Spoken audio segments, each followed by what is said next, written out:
السلام علیکم۔ نکہت پروین تخلص فاطمہ سحر شہر خانیوال سے تعلق رکھتے ہیں۔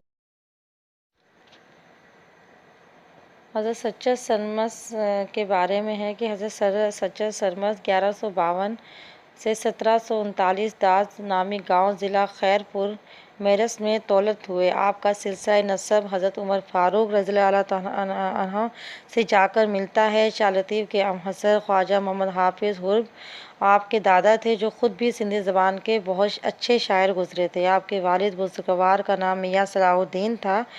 آپ کا اسم گرامی عبدالوہاب اور تخلص سچل اور سچوٹلو تھا۔ آپ فارسی شاعری میں آپ کا شکار خدائی تخلص اختیار کیا۔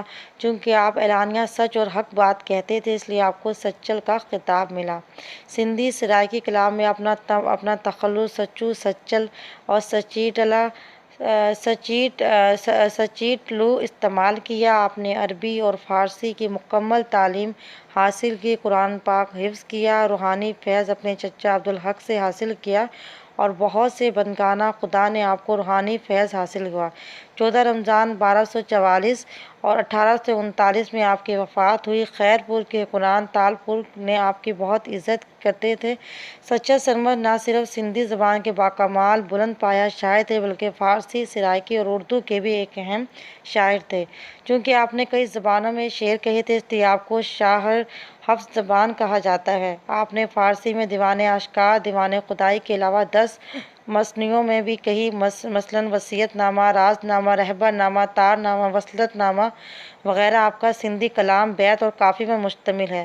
کچھ کافیاں بھی غزل نما بھی ہوئیں۔ آپ کے علاوہ آپ کے کلام میں دوسری اصناف سخن بھی ملتی ہیں، مثلاً جھولوں، مرثیوں، گھڑولی۔ سچر سرمس انار الحق وحدت الوجود کے قائل تھے۔ آپ ہر جگہ ہم الوصف کا نظریہ ذہن نشین کرانے کی کوشش کرتے تھے۔ آپ بیابان وحول الحق کا نعرہ لگاتے تھے اور انسان کے شرف و شان کا ذکر بڑے مؤثر انداز میں کرتے تھے۔ آپ سمجھاتے تھے کہ ذات مطلق ایک ہی ہے، حقیقی وجود صرف اللہ کی ذات ہے، ہر چیز میں اس کا جلوہ کار فرما ہے۔ سچر سرمس فنی لحاظ سے قافیے کے بہت بڑے شاعر تھے۔ آپ نے قافیے کو بڑی وسعت اور گہرائی انداز میں پیش کیا، بڑی رنگینی، رعنائی پیدا کی۔ فنی لحاظ سے آپ کی قافیہ میں کئی اقسام بھی مشتمل ہیں۔ انہوں نے اپنا مقصد رومانی داستانوں کے ذریعے بیان کیا اور بیانیہ انداز میں آپ نے تصوف کی مثال کو دلیلوں مثالوں کے ذریعے سمجھایا۔ اس کے علاوہ حسن عشق، ہجر و وصال کا ذکر بھی بڑے مؤثر اور فکر انگیز انداز میں پیش کیا۔ آپ نے مجازی عشق کے ذریعے حقیقی عشق کا درس دیا اور عشق ہی آپ کے کلام کا مرکوز محور رہا۔ راز الوحدت ایک کلام ہے جو پیش کر رہی ہوں میں ان کا اردو ترجمے کے ساتھ۔ مٹ چکے ہیں دل سے غم و سوز و گزار، دل نے سمجھا راحت الفت کا راز، عشق خالص کو سمجھ ہرگز نہ کھوٹ، کر انار الحق کی صدا ڈنکے کی چوٹ۔ کا ترجمہ رشید لاشاری نے کیا۔ اور ایک اور کلام ہے ان کا جو کافی ہے ان کی، کوئی کیا سمجھے کوئی کیا جانے، کوئی کیا سمجھے کوئی کیا جانے، میں جو کچھ ہوں وہ میں ہی جانوں۔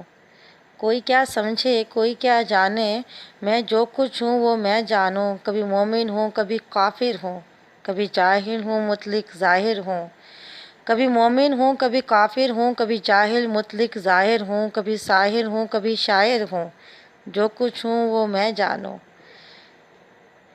کبھی پنت بنوں کبھی سنت بنوں، کبھی باغ بہار بسنت بنوں، کبھی میراثی کلونت بنوں، میں جو کچھ ہوں وہ میں جانوں۔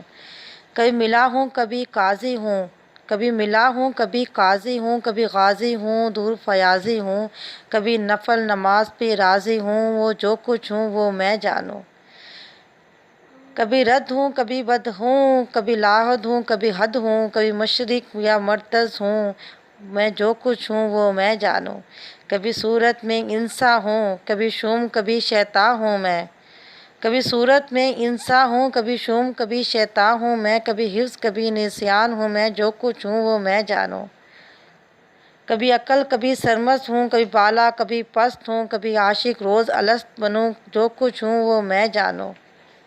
کبھی زیر و زبر رندیق بنوں، کبھی زیر و زبر زندیق بنوں، کبھی یار رفیق عتیق بنوں، کبھی خود ہی محور حمیق بنوں، جو کچھ ہوں وہ میں جانوں، کبھی تنگ بنوں بے تنگ بنوں، کبھی رنگ بے رنگ بنوں، کبھی مست و مست ملنگ بنوں، جو کچھ ہوں وہ میں جانوں، کبھی خالی ہوں کبھی کالی ہوں، کبھی خالص خاص خیالی ہوں، کبھی خالی ہوں کبھی کالی ہوں، کبھی خاص خیاس خیالی ہوں، کبھی راز و ازل کا موالی ہوں، میں جو کچھ ہوں وہ میں جانوں، کبھی حق ہوں کبھی ناحق ہوں، کبھی حق ہوں کبھی ناحق ہوں، کبھی جامد ہوں کبھی مشتق ہوں، کبھی حق حق ہوں، کبھی حق ہوں کبھی ناحق ہوں، کبھی جامد ہوں کبھی مشتق ہوں، کبھی الحق الحق ہوں، جو کچھ ہوں وہ میں جانوں، کبھی خاص بنوں کبھی عام بنوں، کبھی پختہ بنوں کبھی خام بنوں، کبھی خاص بنوں کبھی عام بنوں، کبھی پختہ بنوں کبھی خام بنوں، کبھی سچا نام بنوں، میں جو کچھ ہوں وہ میں جانوں۔ اتنا خوبصورت کلام جو مجھے متاثر کیا تو میں نے سوچا وہ آپ لوگوں کے ساتھ شیئر کروں۔ اس کا ترجمہ رشید لاشاری نے لکھا۔ سندھی کلام ہے، ہم سندھی کے بارے میں اتنا نہیں جانتے، لیکن پاکستانی زبان سب زبانیں بڑی خوبصورت ہیں، فارسی، اردو، پنجابی، پشتو، اردو، کشمیری۔ میری کوشش ہے کہ میں جو بھی میں نے پڑھا ہے وہ میں آپ لوگوں کو بھی شیئر کروں۔ میں نے حال ہی میں اس کا پیپر دیے ہیں اس کتاب کے۔ انشاءاللہ جو کچھ مجھے انفارمیشن ہوئی ہے میں آپ کو بھی ضرور اس کو شیئر کرتی رہوں گی انشاءاللہ۔ بلوچی کے بارے میں، سندھی کے بارے میں، پشتو، پنجابی اور کشمیر کے بارے میں، اردو کلام کے بارے میں انشاءاللہ لائک کیجیے گا، سبسکرائب کیجیے گا، کامنٹ بھی کیجیے گا۔ آپ کی حوصلہ افزائی کا بہت شکریہ۔ اللہ حافظ۔